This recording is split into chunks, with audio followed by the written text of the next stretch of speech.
Vous écoutez Via Sophie.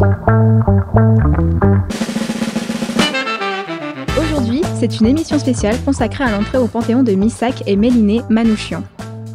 Au sommaire de l'émission, on vous dit tout sur ces deux figures de la résistance et pourquoi elles entrent ensemble au Panthéon.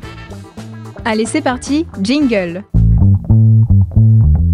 Le Panthéon est un bâtiment situé à Paris qui était initialement destiné à être une église dédiée à Sainte Geneviève. Mais il est transformé en monument qui rassemble la dépouille des grandes figures de la République. Au Panthéon, il y a environ 80 personnalités marquantes de l'histoire française. Il y a des figures de la Révolution, des écrivains, des scientifiques. On a fait un micro-couloir pour savoir si vous connaissiez des personnes au Panthéon.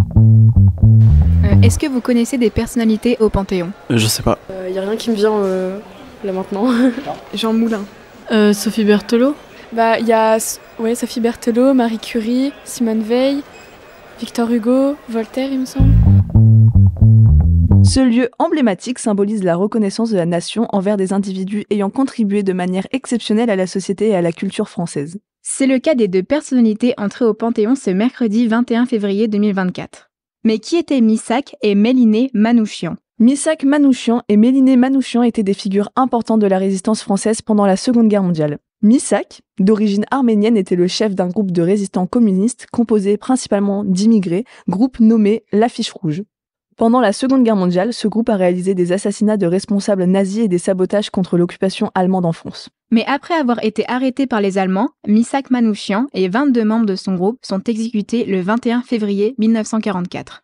Mélinée Manouchian, son épouse, était également engagée dans la résistance, mais elle a survécu à la guerre. Le couple Manouchian entre aujourd'hui au Panthéon, car il incarne le courage et le sacrifice face à l'occupation nazie. Il symbolise aussi la lutte pour la liberté en France. Et Mélinée Manouchian est la 7e personnalité féminine avec la scientifique Marie Curie, les 4 résistantes Geneviève de Gaulle, Germaine Tillon, Simone Veil, Joséphine Baker.